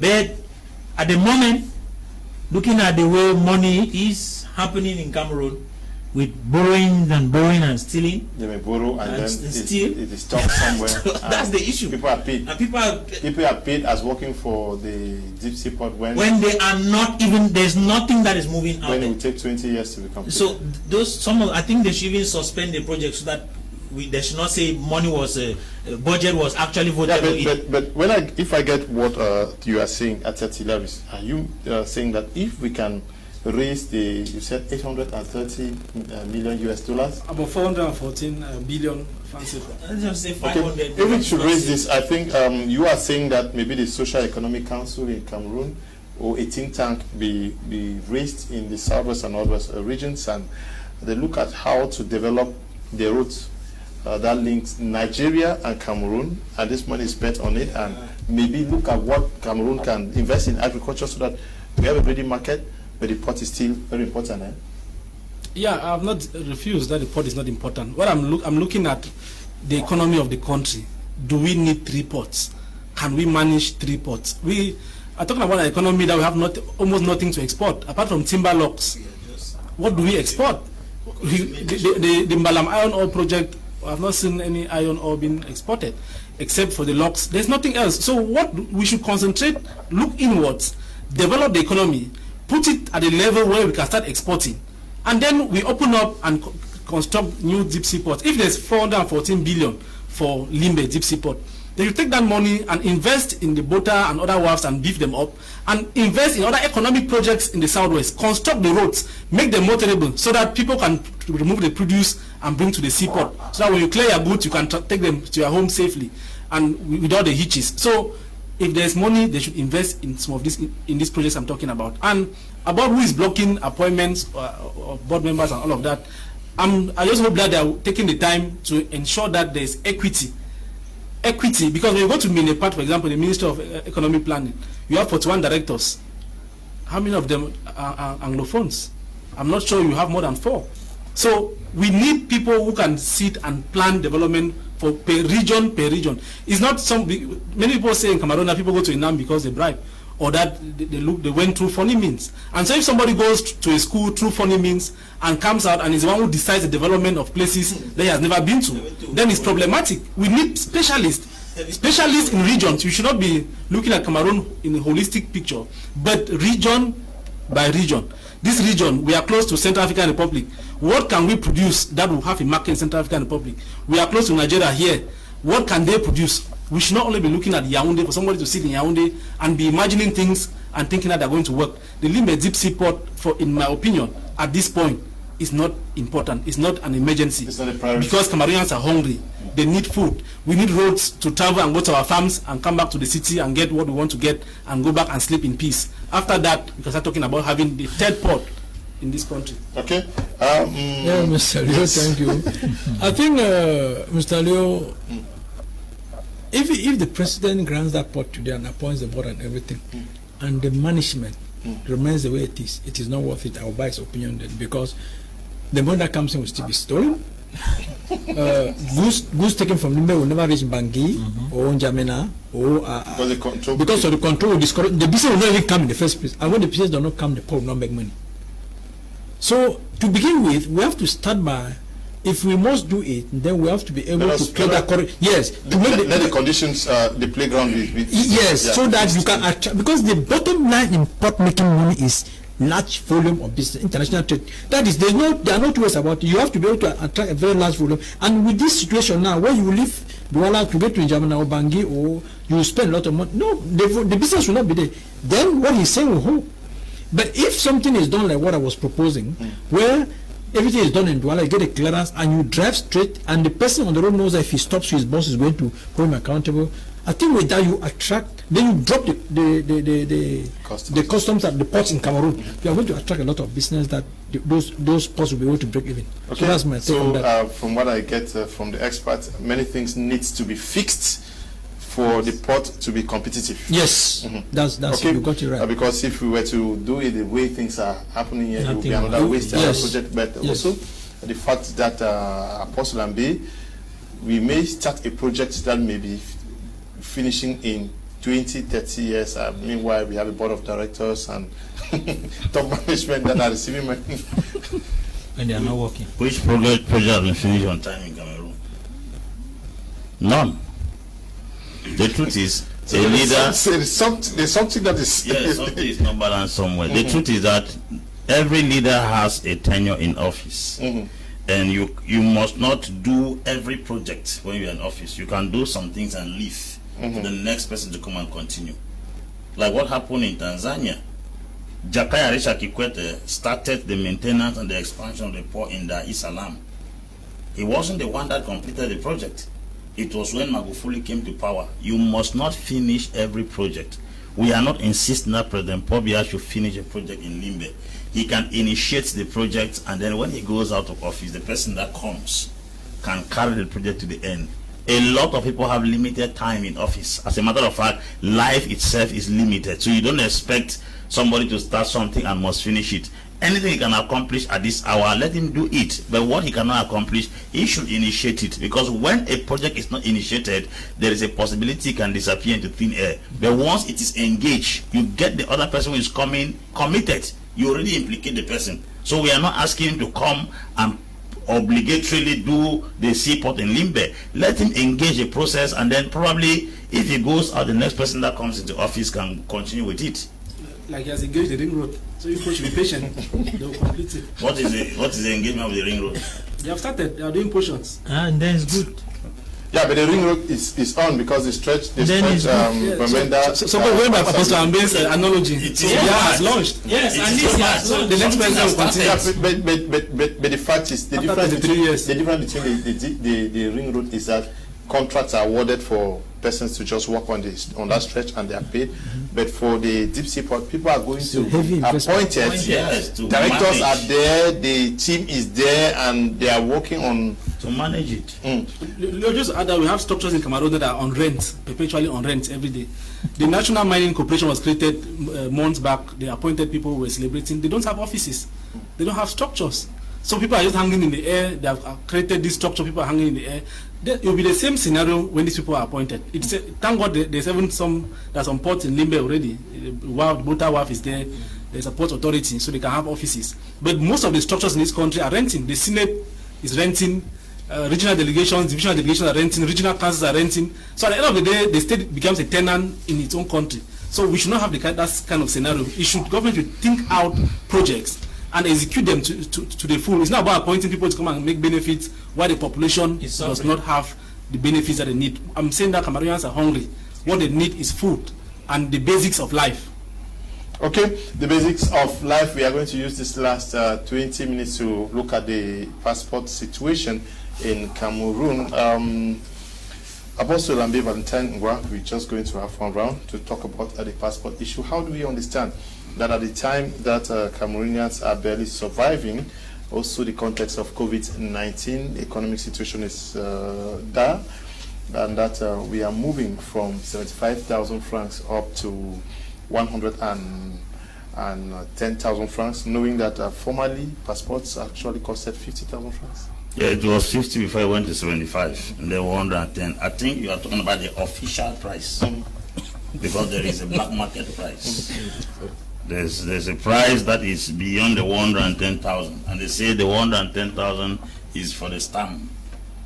And if at all persons were finding it difficult to make passports in 5,000 francs, an additional 35,000 francs added to what was existing is a huge burden to many persons. Number one, we are going to passport. It's like putting the cart before the horse. Okay. We have a serious problem with ID cards, and you need the ID card to make a passport. We have not settled the base of the foundation of the building. We are trying to roof. We need passport to go out of this country, and we need ID card to do almost every document in this country and to circulate. Sometimes you have a passport while circulating. Government office security personnel will tell you that you don't have to use your passport in circulation because it's an international document. Besides, not every Cameroonian intends to travel out of the country. So they have not done us any favor by increasing the passport, and I heard that you come out within 48 hours. Why should they not tell us how to get ID in 30 minutes? Why shouldn't they give us the opportunity to have the document that almost every document in this office you want to compile, you need an ID card. You need the ID card to circulate. To me, it is not a breakthrough. It is not a good news to me. Then talk less of the fact that most Cameroonians are first of all frustrated, and very few have the mentality of traveling. You go to one place like Furawa, Mama is there, doesn't even know what the cost, what is passport. Then you are talking of, but nobody can stay in this country without an ID card. And now you are going to begin to talk about passport price when you have not finished giving Cameroonians the opportunity to have the common ID card. ID card that today, if you have a mistake with your name, you are supposed to be paying at least 300,000 francs for it to be corrected by a stranger. Then to talk of added to the fact that it is strangers that are producing our ID cards is a very serious concern. So this idea of passport acquisition costs increasing from 75 to 110,000, it wasn't news to me even. It was some kind of disturbance in my ears. But looking at it, who would the burden fall on? Who is that person who needs a passport in Cameroon? Leo, from what I deducted from that particular, should I call it an ordinance, that came out is that the Cameroon government wants to, in another way, limit Cameroonians from flying out of this country. And looking at it, you discover it is really painful to realize that the salaries of Cameroonians have not been increased for over 30 years, but everything is increasing in Cameroon. And now they have increased passport, 32% increase out of somebody's budget who wants to go and make a passport. Where is that money supposed to come from, and where will it be going to? Because it is not going to benefit the local man out there. It's not going to benefit me or you on the streets. It is the same way a period of time came here where a law was voted that permitted that when I want to go and buy a phone, I should pay the import tax. Until when Cameroonians rose up and spoke. It is shameful, as long as I'm concerned, to consider that we are led by a group of people who do not think of the welfare of the common man. Because if we have to look at the welfare of the common man, we will not be increasing passport prices. Go to Uganda. A passport in Uganda, common passport, is made for 22,000 francs CFA. But in Cameroon, it's made for 110,000 by July 1st. This thing was formerly 50,000. They later on made it 75. Now it has become 110. Who is it benefiting? Is not the common man. It is benefiting some particular individuals, because when you look at the budget, the BIP of Cameroon, you get to be annoyed because you discover that those areas which were supposed to be producing money, these guys have said, in fact, they did nothing about it. And rather, they go put increases on areas which will rather bring more trouble. I want to believe that if this guys are leading Cameroon with the hope of carrying it to a future, a great future, they should think of the people first. And if you think of the people, you will not look for any way to push them to the wall. Because pushing Cameroonians to the wall is like trying to create a revolution. I will tell you, using the words of Aristotle, he said, poverty, hunger is the mother of revolution. Implying that if you want to see crime wave increase in a community, if you want to see havoc happen, chaos happen, then get the people to a place where they get hungry. Like I keep on saying here that Cameroonians are hungry. Indeed, we are hungry, and they are only increasing prices. I mentioned the issue of salaries. Do you realize that the same money that you were paid in 1990, you could use it to get a good house and still feed well? But that same house that you could have in 1990 might be for 50,000. Today you will have it for 110,000 or more. And still, they still give you the same 200,000 francs. And you come again to act on issues of passport. That to me is a crime. Yeah, was it necessary to increase this price at this time? Mr. Leo, before I come to your question, I have a very serious problem. Okay. This thing that will believe that it must be the white man to produce anything for us. There are young Cameroonians, IT students that will produce that passport in 30 minutes. I'm saying that if you challenge me, I bring them to you. In 30 minutes, it will be a very quality produced 100% by Cameroonians. Why are you paying the white man to produce a passport for Cameroon? The first 10 place. years, 10 years. That's it. Secondly, why are you paying the white man to produce ID that can be produced in 25 minutes in Cameroon? We have young students who have done IT that can produce. Why are we paying the white man? Why do we get the impression that it must be the white man to do things for us? They are no more intelligent than us. Have studied with these guys. No. We have killed everything made in Cameroon. I mean, we have killed everything made in Cameroon. I have a very serious problem with that, Mr. Leo. This thing should be first be given to a Cameroonian company. That's my first opinion. ID and passport, the foreigners should shift. These are the different. You should give it to a Cameroonian company. The Cameroonian company should be able to do this. Secondly, that price is absolute. In fact, in my opinion, the 75,000 was already too much. Too much. It was already too much. So my opinion is that, as Prof said, I don't know. I really don't understand, but at the end of the day, who is it benefiting? But that's the question. Yeah. That's the question I'm asking. Yes. Who is it benefiting? But now, where is the focus? If we have to trace the motivation for this, is it the fact that the Cameroon government needs more money, and if they need more money, is a burden not falling on the average and poor masses? Because those who are actually rushing for these passports are people who want to move out of the country. I don't know if government is poor per se as to want to collect money from Cameroonians through passports. I think that without missing words, there should be a cabal somewhere that wants to feed fat from this project, because you see that it's a contract, and this contract has been signed with a foreign concern, a company that is into business. And who brought the company? When was the tender launched? Were Cameroonians informed? Did we read on state or any state newspaper or on wherever, on any official government platform, that they had launched a tender to get companies to produce new passports for the country? Well, if you got it, I did not get it.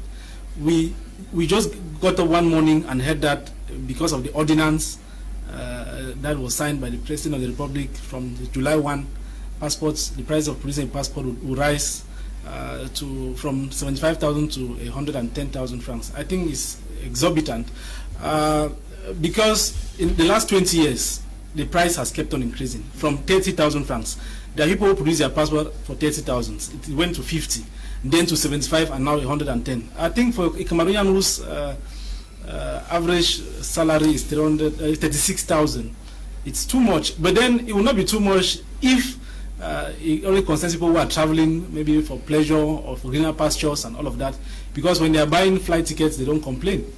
When it comes to passports, they complain. So for me, the price is not really the issue.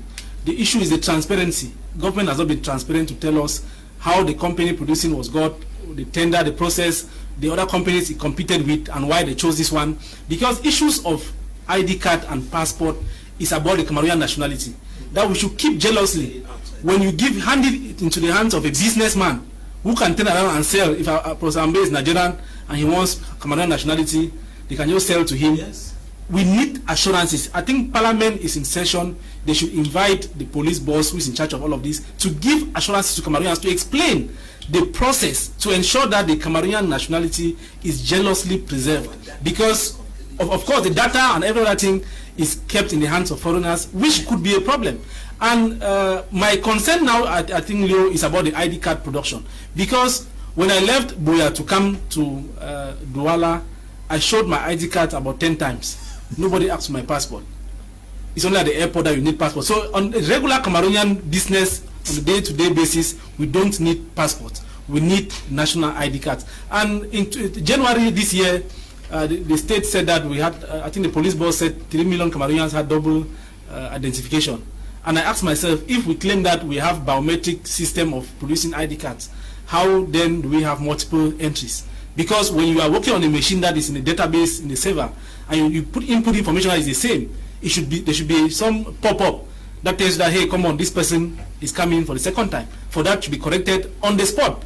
You don't wait to now start giving phone numbers for people to produce and all of that. Initially, they said passports will be, I think that was in September 2020, that passports will be ready in 24 hours. That's what the police boss said, that they had signed a contract, passport will be ready in 24 hours. Mm-hmm. Later on, they said by March 1, they will start producing passports and you'll be ready in 48 hours. Mm-hmm. March came and passed, and now they are saying that July 1, they'll produce in 48 hours. I'm sure in September, it was, maybe they did not really want to overdo it. They would have said that it will be printed instantly. Because the way they are talking about the 48 hours, and you look at the procedure that you have to fill something online, you take to the police station for identification and all of that, it's still going to be a bogus process that is going to play in the hands of those who want to make fast cash from Cameroonians. Cameroonians need explanations. We need information. The police boss and those who are in charge of this business should go to Parliament and explain to Cameroonians, the Cameroonians through their representatives, that this process is to our advantage, that Cameroon is benefiting the government and not individuals. Yes. And that our nationality is protected, and that they're going to respect the 48-hour deadline, and that the ID card procedure will be given utmost attention, because those who are leaving the country have the reasons why they are leaving, but those of us who want to live in this country are bigger, the population is bigger than those who want to live. So the ID card situation should be given due consideration, and even they should work day and night to ensure that ID cards are printed. And if somebody has double nationality, they should not wait for the person to call. They have phone numbers that are taken when you go to produce your ID card. They should be the ones to call. Government has the means to call somebody that you gave your ID card like this, it has come to Yaoundé, this is the procedure, and they call you and you rectify. Okay. You should not keep on waiting for people to travel to Yaoundé every day when things have gone digital. Okay, Apostle Ambe Valentin Ngwa, MPs are in session. Is Cameroonians are taken aback by this decision, like they were taken aback by the telephone tax? Is it to say that they were not aware of this? What then is their role if Cameroonians have to be surprised at any period? You know, Cameroon has the funniest parliament I've ever seen in my life, to be sincere. I think when sessions are held in parliaments, it's a time where people have to give accountability of what they have done as far as the nation is concerned. All the complaints of the people should be the burdens of the parliamentarians. Yeah. These are the things they are supposed to carry to the parliament to deliberate, to see how they can be able to better serve the nation. They should give explanations to Cameroonians as to why they have to pay more for passports. I used to wonder what are the things they take to discussing it, because we keep hearing parliamentary sessions. Four bills have been tabled to. I am asking, what are the things that these parliamentarians carry as agenda to the parliament to deliberate on, because it doesn't touch practically what the population complains about. A parliamentary session is also a time where people who occupy certain respective offices in the country are supposed to be drawn to the parliament to give accountability. They should give accountability of what they have been doing with their offices all this while. But none of those persons are summoned. Instead, we arrest them and send them to prison. If the parliament was cross-checking these individuals, I'm very, very convinced that before they will steal 10 billion, they must have arrested them when they stole the first 2 billion. They will allow somebody steal 100 billion and then we arrest him and put in prison. Then he's living big in prison more than somebody who is outside. What is the essence? In Ghana, principals of secondary schools, headmasters of primary schools are called to the parliament to give the account of what their school year looks like. That's the truth. But we hear that they are going to the parliament with sessions. There are things that televisions from different radios, they come up, keep complaining. We have sung the song of ID card. We've sung the songs of passport in this country. We've complained of so many things. I'm sure the parliamentarians were supposed to have taken these things that the masses complain, take it to the parliament to deliberate on how they can do well. People complain of electricity, some complain of bad roads. Those are the things that are supposed to be taken to the parliament to go and deliberate on. And it's very unfortunate that they will go and sit there and talk things that nobody knows what they discussed, come back, and then they collect their money and sit, put in their pocket, go back home. Before you realize, they say they are taking money to buy them new cars. As if it is in Jangi house, they go and play, and then somebody eats. They gather again, they play, somebody eats. They should be carrying burdens of the people to the parliament, because parliamentarians are the representatives of the people. So if I thought we are talking about passports, and then we are having the parliamentary session, and it's not even part. Yeah, the police boss actually made the announcement, and then who explains it to Cameroonians? Who do Cameroonians actually question as to understanding the motives behind this? An announcement is passed, and that's it. It ends there. That is the reason why people went to the polls and elected these so-called parliamentarians, so that they could represent them in that house to make sure that they question and ask these people what they do with our daily lives. And after having elected them to office, it has become where they go gather to clap hands to individuals. It has become a place where they go gather in order to get few coins for themselves. They are busy focusing on what they can eat, what the contracts they can get, rather than focusing on how they can see Cameroonians live a better life. And that is the problem we have in Cameroon, because we are not having a government that is accountable and that is responsible. We're having an irresponsible government in relation to the activities that we see happening every day. We cannot explain that going back to 2017, when we were supposed to, we already knew and were planning on how to host a Nations Cup in 2019. Money was stolen, nothing was done. The money was embezzled. Till now, 2020, we are still having a 2021, we are still having a problem. 2022 will surely come and we might not host the cup, but as we see, we realize that it is a problem which even those whom we elected do not care, because if they really cared, they would have been sitting in that house asking questions to the people who are managing these issues, but they are not. They don't care. Nothing is happening. And you look at it, Mr. Leo, you start asking this question: who are they working for? Are they working for Cameroonians or for themselves?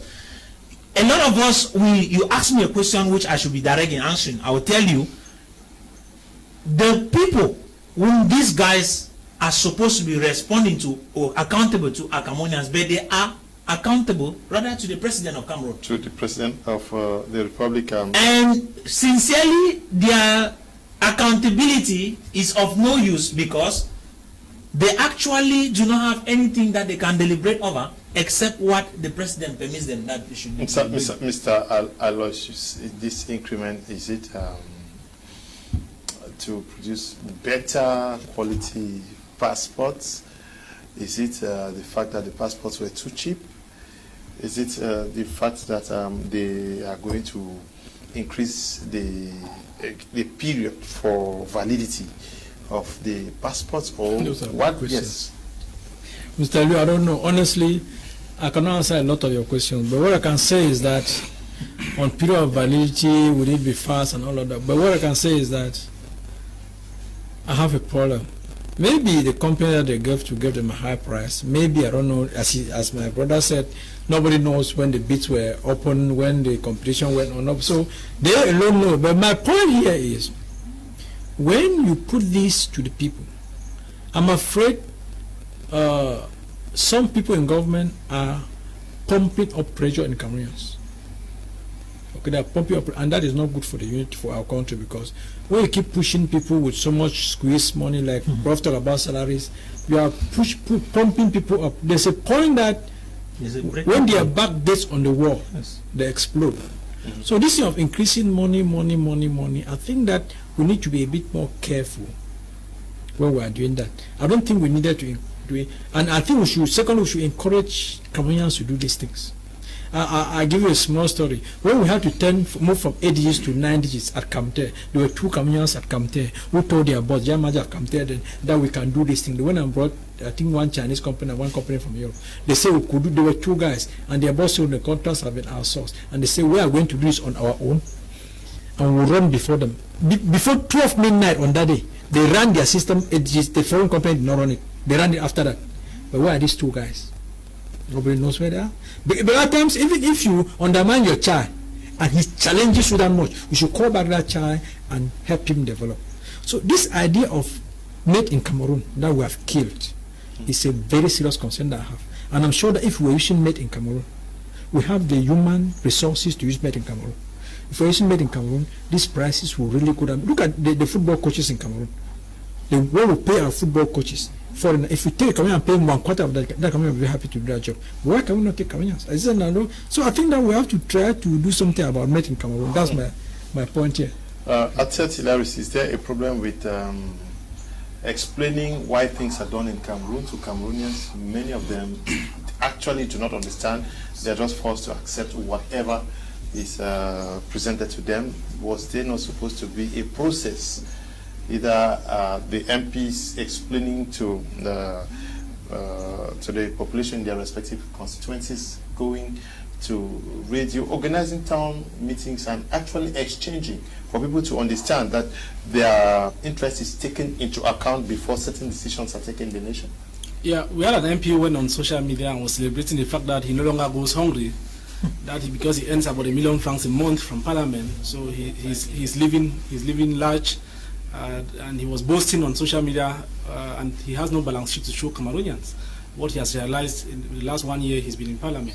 I think our parliamentary structure and the country in general is structured such that the President of the Republic has sweeping powers, where he's lord of all the other arms of government, where everybody thinks that they draw inspiration. A minister does something is on the high instruction of the head of state. The President of the Senate of National Assembly, President of Senate is elected and they thank the head of state. The regional president is elected in his region where we expect that it was democracy, they thank the head of state. So at the end of the day, it's like the head of state is the one who inspires everybody to do something. So it gets very difficult to the point where you don't know who should be accountable. Because I think it is the head of state who is supposed to be accountable to Cameroonians, because he is the guarantor of the constitution and should ensure that the constitution is respected. But then Article 66, for example, has not been respected. Nobody declares their assets. Somebody goes to a NAM, is appointed customs officer today, or taxation officer tomorrow, or administrator the next day. And after 1 year, they are driving in Porsche cars. They have constructed very mighty houses, and when you look at their salary and you ask yourself, can this man earn this money genuinely and construct this house? It is no. But our parliamentarians are there, nobody's watching. Konam is there, is not watching, nobody's doing anything. And somebody was comparing, I think Apostle Ambe was comparing Cameroon's parliament to Ghana or Nigeria. It doesn't work. The Ghanaian parliament sits for 28 weeks every year. But in Cameroon, we sit for 90 days a year in ordinary sessions. In Nigeria, the Senate sits for a minimum 118 days, 181 days. The same with the House of Reps. But in Cameroon, we just go and sit for 30 days. People go within those 30 days, because parliamentarians, when they go to the lodge at the parliament, deputy, they have 5 days. They can lodge 5 days before. They can go there 5 days before and leave 5 days after the session. So it means that they have about just 40 days blocked to be in Yaoundé, where the government takes care of your bills. So that time they used to chase contracts, they used to go and sit in lobbies of ministers and book audiences. Instead of thinking and trying to lobby on behalf of the people, they go there to lobby for contracts. They go to lobby for appointments. When you see people start asking what is delaying appointment of people in the Limbe deep sea port and all of those things, it's because of the lobby. People spend their time, instead of doing the real things, they are lobbying. Cameroon asks which MP has taken upon themselves to face the authorities in charge of ID cards that Cameroonians are suffering. They said they were going to digitize the civil status role. It is still not done.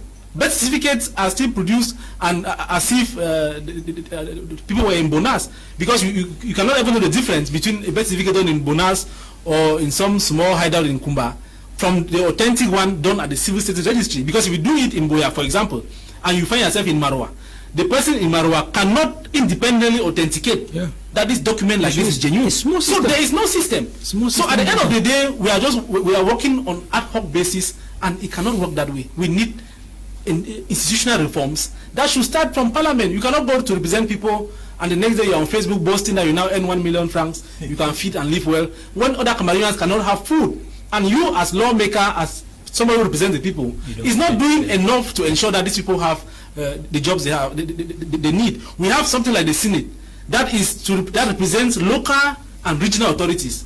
But we have not seen them lobby. Everyone wrote, you are talking about Babaju, whatever wrote. We have not seen senators from Northwest take the challenge that our responsibility is to lobby for the regional and local authorities. They have done nothing.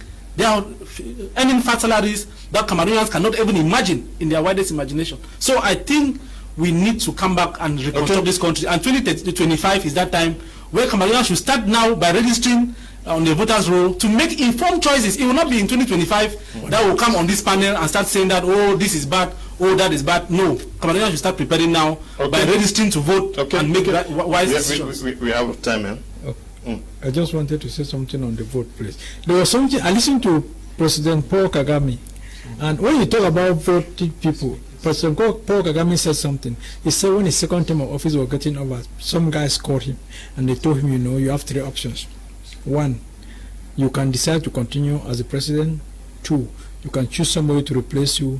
Or 3, we can choose somebody to replace you.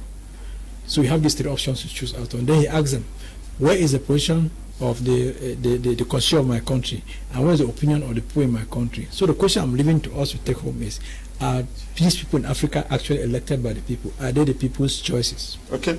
I will end with this contribution from Stephen Mwambo, who is a member of our forum. He says, which comes first, chicken or egg? How can you solve the passport problem and have no solution for ID?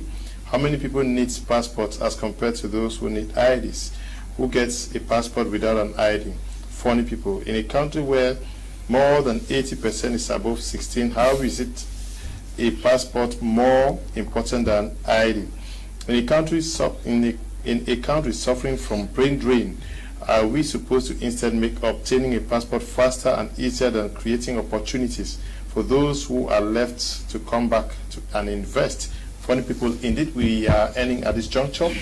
Apostle Limbe Valentine, we are very grateful to have had you participate in today's edition of the program.